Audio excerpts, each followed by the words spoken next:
അപ്പൊ പുതിയതായിട്ട് സ്ഥാനമേറ്റ കോ-ലീഡർ ഇതിനു മുമ്പുണ്ടായിരുന്ന കോ-ലീഡർ വെച്ച് നോക്കുമ്പോൾ എന്ത് ചേഞ്ചസ് ആണ് കൊണ്ടുവരാൻ ഉദ്ദേശിക്കുന്നത്?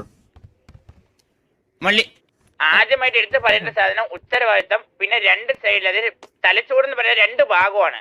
ഇത് എന്നെ കൂടെ ചേരുന്നതാണ് ഒറ്റ തലച്ചോറ്. അങ്ങനെ ഒരു തലച്ചോറുള്ള ഒരു കോ-ലീഡറാണ് നിങ്ങൾക്ക് പുതുതായിട്ട് കിട്ടിയിരിക്കുന്നത്. പഴയതിനെ അപേക്ഷിച്ച് എന്തുകൊണ്ടും far far far far better അല്ല. ഒരേ ഒരു നല്ലൊരു കോ-ലീഡർ. നിങ്ങൾക്ക് ഇതുവരെ കോ-ലീഡർ ഇല്ലായിരുന്നു. ശരിക്കും ഇത്രയും നാൾ നിങ്ങൾക്ക് ഒരു ലീഡർ മാത്രമേ ഉണ്ടായിരുന്നുള്ളൂ. അതിൽ നിന്ന് ഇനി ഒരു കോ-ലീഡർ ഉള്ള ഒരു ലീഡർഷിപ്പിനെ പറ്റി നിങ്ങൾക്ക് ഒരു ഐഡിയ കിട്ടും.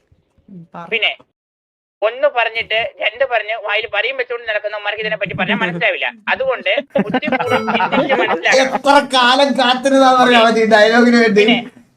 എടാ നീക ഇനി ഇവിടെ വന്ന് ഇരുന്നില്ലെങ്കിൽ ഉറപ്പായിട്ടും പറഞ്ഞു വിടും. നമുക്ക്